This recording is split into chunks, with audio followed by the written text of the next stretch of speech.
Gilbert police sitting down with 12 News following yet another teen assault, a group assault captured on camera over the weekend. This fight happened in the same In-N-Out parking lot that was home to countless others over the past few years, many that were linked to the Gilbert goons. Yeah, it is a troubled spot, and 12 News journalist Bianca Bono live outside that In-N-Out Burger, Williamsfield Road and Market.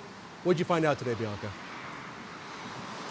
Well, Gilbert's assistant police chief says there are differences this time around. He says multiple people called 911 to report the fight as it was happening. They made arrests right away, and he said the people involved are cooperating. Still, though, he said more change needs to happen. Another group teen assault in Gilbert caught on camera has the community concerned. A lot of people in the East Valley are saying this feels like deja vu. They've seen multiple teen violence incidents happen in this very same parking lot. Some people are even calling this the girl goons. How do you respond to that? Yeah, and it's disturbing to see a lot of teens gathered up and there being a fight, right? Gilbert's assistant police chief Mike Angstead says on Saturday night around 11:30, there were around 100 teens inside In-N-Out. The security guard wasn't reporting any issues.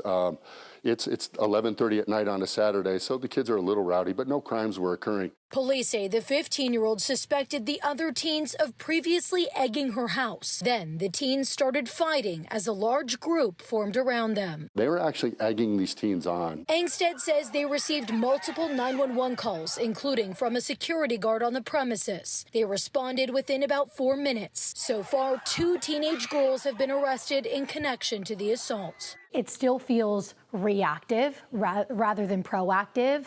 How do you actually prevent these assaults from happening in the first place? It's really, I've been doing this job for a long time, and that's always been a question of how can we be there before a fight even starts.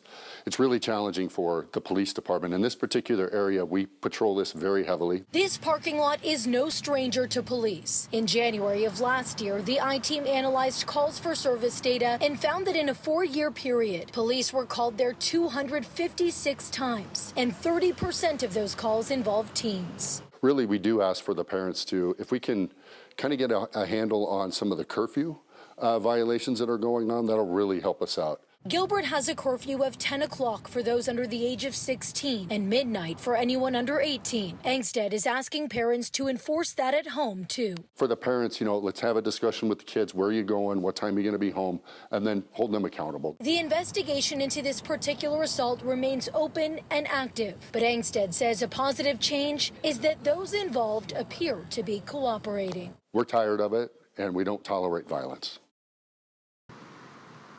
And police say they have done more than 80 business checks at this parking lot since April alone. Now back to those 2 suspects. They are both facing charges of assault and disorderly conduct. We're live in Gilbert. Bianca Bono, 12 News.